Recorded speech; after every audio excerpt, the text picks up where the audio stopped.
एक देश, एक कॉन्स्टिट्यूशन, लेकिन कितने लोग उसे सच में समझते हैं?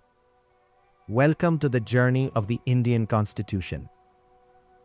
1945 के बाद भारत सिर्फ एक नया देश नहीं बना, बल्कि एक नई आइडेंटिटी भी डिफाइन करनी थी। इंडियन सिटीजन का मतलब क्या होगा?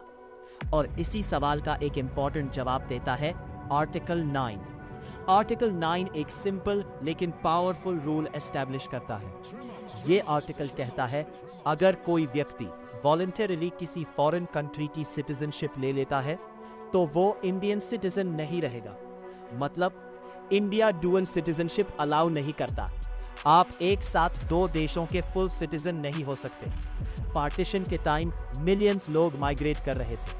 कुछ लोग इंडिया आए, कुछ पाकिस्तान गए और कुछ लोग फॉरेन कंट्री सेटल होने लगे। कॉन्स्टिट्यूशन मेकर्स को क्लियर रूल चाहिए था। लॉयल्टी और पॉलिटिकल बिलोंगिंग एक ही नेशन के साथ होनी चाहिए। इसीलिए आर्टिकल 9 इंट्रोड्यूस किया गया। आर्टिकल 9 डायरेक्टली सिटीजनशिप ग्रांट नहीं करता। ये एक डिस्क्वालिफिकेशन क्लॉज है।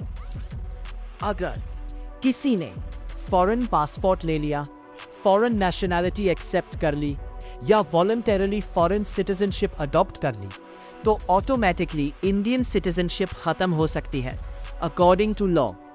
बाद में पार्लियामेंट ने सिटीजनशिप एक्ट 1955 बनाया। इसी लॉ के थ्रू डिसाइड होता है सिटीजनशिप कैसे मिलेगी, कैसे लूज होगी और फॉरेन सिटीजनशिप का क्या इफेक्ट होगा। आज भी बहुत इंडियंस अब्रॉड सेटल होते हैं, इसलिए गवर्नमेंट ने OCI overseas citizen of India card introduce किया। लेकिन याद रखिए, OCI सिटीजनशिप नहीं है, सिर्फ स्पेशल स्टेटस है। आर्टिकल 9 हमें एक बेसिक कॉन्स्टिट्यूशनल प्रिंसिपल समझाता है। सिटीजनशिप सिर्फ राइट्स नहीं होती, ये लॉयल्टी, रिस्पॉन्सिबिलिटी और नेशनल आइडेंटिटी का सिंबल होती है। संविधान सिर्फ कानून नहीं, भारत की सोच है।